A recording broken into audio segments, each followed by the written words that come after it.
আর এর উপরে আমি টর্চার শুরু করব, টর্চার। তো এবার কি করবে, ছোটোবেলা থেকে আমি যেহেতু জিম করি আর ওয়েট নিয়ে খেলা করি ছোটো থেকেই, এটা এখন আমি সিলগুলো খুলিনি, জাস্ট প্যাক থেকে বার করেছি লংজিভিটির জন্য, এজিংয়ের জন্যে আর নর্মালি ওভারঅল হেলথের জন্য। তো সেকেন্ড আইটেম হচ্ছে এটা, তো বেশ সুন্দর লাগছে হাতে গ্রিপটা ধরতে। এই সময় কম, শুরু করো। Hey guys, welcome back to my blog. তো আজকে দিনটা হচ্ছে আমার কাছে খুব স্পেশাল, মানে এখন অ্যাকচুয়ালি দিন নয়, বিকেল হয়ে গেছে প্রায়। তো আজকের এই বিকেলটা আমার কাছে খুব স্পেশাল, তার কারণ হচ্ছে অনেক দিন ধরে আমি একটা প্ল্যান করছিলাম, যেটার জন্যে আজকে অপেক্ষা করতে করতে আজকে সেই দিনটা শেষ হচ্ছে। তো কী প্ল্যান করছিলাম সেটা তোমাদের এবার বলি। আমি অ্যাকচুয়ালি জিম করি বহু বছর ধরে, তো কলকাতাতে থাকার দরুন অনেক জিমে আমার যাওয়া হয় না, কন্টিনিউটি ব্রেক হয়ে যায়। বাড়িতে থাকলে আমি আমার নিজের জিম করি, কিন্তু এখানে যেহেতু হয় না, তাই অনেক দিন ধরে ভাবছিলাম বাড়িতে কিছু ইনস্ট্রুমেন্টস কিনবো জিমের, তো যার ফলে আমি বাড়িতে রেগুলার এক্সারসাইজটা করতে পারবো। যদি জিমে নাও যেতে পারি তবু আমার কন্টিনিউ চলবে। তো যেহেতু ইকুইপমেন্টসগুলো বাড়িতে নেই, তাই এক্সারসাইজ করা হতো না, তাই আমার বডি এই দেখতে পাচ্ছ অনেকটা আগের থেকে শুকিয়ে গেছে। যারা জানো তারা বুঝতে পারবে, মানে মাসল অনেকটা লস হয়েছে কন্টিনিউটি মেনটেন না করার জন্যে। তো অনেক দিন ধরে ভাবতে আলটিমেটলি সেই জিনিসগুলো আমি এবার অর্ডার করে দিয়েছিলাম অনলাইনে। আমি আর তনুশ্রী দুজন মিলেই এক্সারসাইজ করব, এখানে আমি আরও মাঝে মাঝে জিমে যেতাম। তো এখন এই জিনিসগুলো এসছে। আমাকে একটু আগে ডেলিভারি বয় ফোন করেছিল যে দাদা চলে এসেছি, বাড়ির নিচে দাঁড়িয়ে আছি। তো এখন গেলাম, জিনিসগুলোকে নিয়ে এলাম। তো এতক্ষণ তনুশ্রী ভিডিও করছিল, তাই আমি করতে পারিনি। তো এই জিনিসগুলোকে প্যাক থেকে বার করেছি। অনেকগুলো অর্ডার করা হয়েছে জিনিসপত্র, তার মধ্যে কয়েকটা জিনিস এসছে। তো কী কী এসছে এবার তোমাদের আমি একটা একটা করে দেখাই। ঝানচানান। তো এই দেখতে পাচ্ছ ফার্স্ট আইটেম, যেটা হচ্ছে 2.5 কিলোর একটা ডাম্বল, মানে একটা নয় অ্যাকচুয়ালি পেয়ার, 2.5 কিলোর ডাম্বলের একটা পেয়ার। এটা এখন আমি সিলগুলো খুলিনি, জাস্ট প্যাক থেকে বার করেছি, যেটা কার্টনের মধ্যে ছিল সেই কার্টন থেকে বার করে এখন বার করেছি এটা। এই প্লাস্টিকগুলো এখন কাটিনি। এখানে লাল রঙের একটা কিছু ডিজাইন করা আছে, 2.5 কিলোর এখানে ওয়েটটা এখানে প্রিন্ট করা আছে। তো বেশ সুন্দর লাগছে হাতে গ্রিপটা ধরতে, আর গ্রিপটাও বেশ ভালো মোটা, তার জন্যে অনেকটাই সুবিধে হচ্ছে। পাতলা থাকলে একটু অসুবিধা হয়, যারা জিম করো তারা বুঝতে পারবে যে এই গ্রিপিংটা কতটা প্রয়োজন জিমের ডাম্বেলের জন্যে। তো সেকেন্ড আইটেম তোমাদের দেখাই আমি। তো সেকেন্ড আইটেম হচ্ছে এটা, 2.5 কিলোর দুটো প্লেট।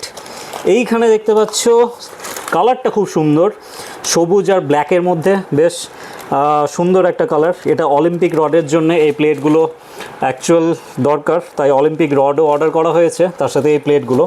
তো 2.5 কিলোর প্রিন্ট, এই যে 2.5 কিলোর প্রিন্ট এখানে দেখা যাচ্ছে 2.5।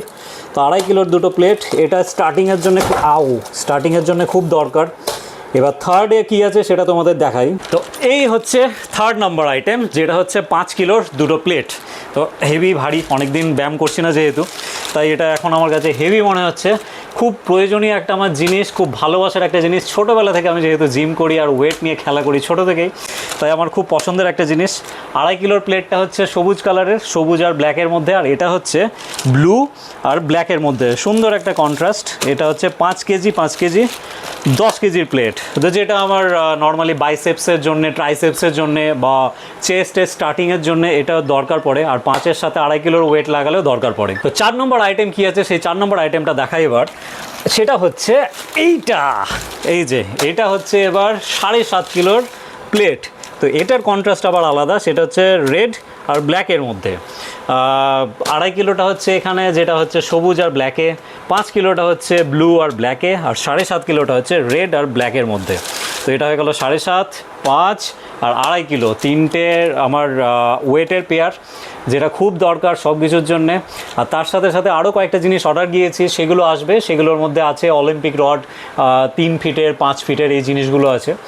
আর কি অর্ডার করেছে আমার মনে পড়ছে না, আরও 2-3টে জিনিস হয়তো আছে, সম্ভবত চলে আসবে।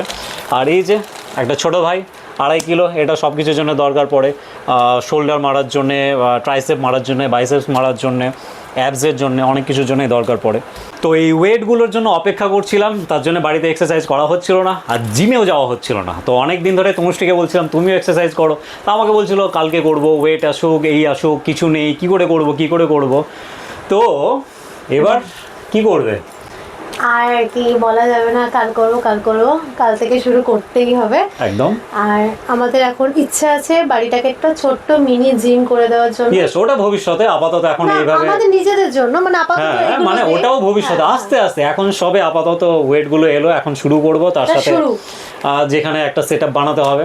অনেক দিন ধরে বলছিলাম ওকে যে ব্যায়াম করো ব্যায়াম করো ব্যায়াম করো, করাটা খুব দরকার। অ্যাকচুয়ালি এক্সারসাইজ করাটা আমরা যতটা না ভাবি তার থেকে অনেক বেশি দরকার, আর আমাদের ছেলেদের যতটা না বেশি দরকার তার থেকে মেয়েদের আরও বেশি দরকার এক্সারসাইজ করাটা। নর্মালি কি হয়, ওয়েট ট্রেনিং করাটা সব থেকে বেশি দরকার, মাসল ট্রেন করাটা ভীষণ দরকার লংজিভিটির জন্য, এজিংয়ের জন্যে, আর নর্মালি ওভারঅল হেলথের জন্য। তো একে বলতে বলতে আমি ক্লান্ত হয়ে গেছিলাম, কবে থেকে বলছি যে এক্সারসাইজ করো চলো।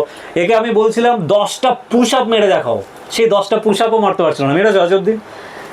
সময় হচ্ছে না আমার। সময় হচ্ছে না ভাই, 24 ঘন্টায় 10টা পুশ আপ মারার সময় হচ্ছে না। কারো কি হবে না? কমেন্ট করো যদি কেউ দেখো মনে করে যে 10টা পুশ আপ মারতে কতক্ষণ, ম্যাক্সিমাম আচ্ছা, ঠিক 20 আছে, সেকেন্ড, কালকে মেরে দেবো। ম্যাক্সিমাম কালকে 20 মারবো। সেকেন্ড লাগে। আমার পুশ আপ ঠিকঠাক হয় না। এবার শুধু 10টা পুশ আপ তো না, তার সাথে সাথে যে এই যে ওয়েট গুলো এসছে, এই ওয়েট গুলো তো ক্যারি করতে হবে। টর্চার হবে, টর্চার এবার হবে রীতিমতো আমার উপরে। টর্চার হয় ভাই। আমি আমার জিমে যখন স্টুডেন্টদেরকে আমি নিজে হাতে ধরে ব্যায়াম করাতাম, ছেলেবেলার মাথা খারাপ হয়ে যেত, বা হাত পা ব্যথা হয়ে যেত। সিনিয়র অনেককে করিয়েছি, ওরা বলতো ভাই ছেড়ে দে, আর পারছি না। মাঝখানে বিয়ের আগে আগে সে ভিডিও কলে ব্যায়াম করাচ্ছিল মনে আছে? হ্যাঁ, যাই হোক আমি করাচ্ছিলাম। তো আমি একটু রুথলেস টাইপের ট্রেনার, যদি আমি নিজের ক্ষেত্রেও তাই। আগে যখন জিম করতাম তখন আমি নন স্টপ, মানে চলতো আমার প্রায় 3 ঘন্টা, 3.5 ঘন্টা, 2.5 ঘন্টা এরকম এক্সারসাইজ চলতো। মানে এক্সারসাইজের ব্যাপারে নো কম্প্রোমাইজ, ফিটনেসের ব্যাপারে নো কম্প্রোমাইজ। এক্সারসাইজ আর জিম শুরু করলে আমার মাথা থেকে সব আউট হয়ে যায়, ওটার বাইরে কিছু থাকে না। তো চলো আপাতত এখন আমাদের এই জিনিসগুলো চলে এসছে, রডের অপেক্ষা, আসলে আমরা এক্সারসাইজ শুরু করবো। চলে আসবে। আর এর উপরে আমি টর্চার শুরু করবো, টর্চার। তো চলো, আর কিছুদিন মানে এবার চলে আসবে। এটা 30 তারিখে আসার কথা ছিল, আজকে হ্যাঁ, চলে আজকে আসবে। চলে মানে এসো, হয়তো কাল বা কালকে, পরশু হয়তো চলে আসবে আসবে। সম্ভবত। তো যাক, এখন বাকি জিনিসগুলো আসুক। তো চলো আপাতত আজকের ভিডিও শেষ করি, দেখা হচ্ছে পরের ভিডিওতে। পরের জিনিসগুলো আসুক আর এক্সারসাইজ কবে শুরু করছি দেখা হচ্ছে তোমাদের সাথে সেই ভিডিওতে। Tata, tata bye. অবশ্যই সাবস্ক্রাইব করো, লাইক করো, কমেন্ট করো। বাই। Yes, by.